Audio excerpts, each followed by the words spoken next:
Sana kolchis raza, tambo Mihezaka Mitady.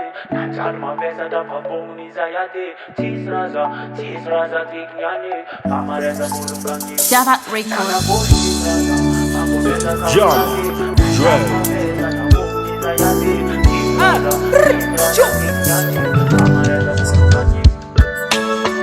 Baba zen kun bola mekanik, mama vartam lalanga zenye.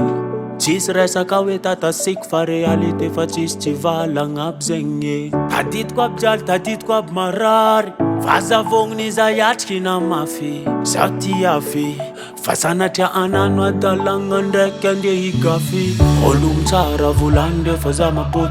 Reum tara vulande tisa venira. Gezeng chawak na lamba na katima lukt. Fafasa mbarang utafita ndona to safira. Check fevian fafaniranga marine. Anatin folk zamba te utafita yarine. Zanga arman me fa unbelum kasa.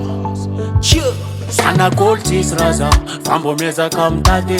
Najal mavesa tafavoniza yate. Tis raza tiknyane. Famareza muluganye.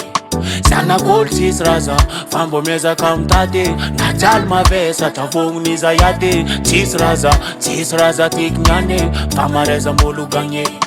Baba mvula nga miasa change voleur sans uzis mama manaja oldek relation.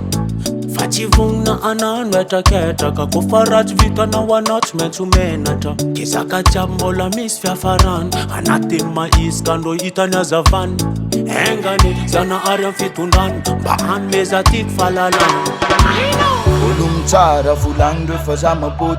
Reum tsara volangde tsisa venira. Gezeng chawak na lamba na katima lot. Fafasa mbarang utafita ndona to safira. Check fevian fafaniranga marine. Anatin folk zamba te utafita yarine. Zanga arman me fa unbelum kasa. Sana kolchis raza, tambo Mihezaka Mitady. Najal mavesa tafavoniza yate. Tis raza tiknyane. Famareza muluganye. Sana kolchis raza, tambo Mihezaka Mitady. Najal mavesa tafavoniza yate. Tis raza tiknyane. Famareza muluganye. Fanamaf tal, fanamaf kila. Mirmila na mech, mirmila na mech. Azamane grand karato sapita nika nikrano na votuvo. Mila tafita na votuvo. Watch me at race, it's my race. Kanjama at race. Root boy space. Ha, boom. Davalt Rwikordz.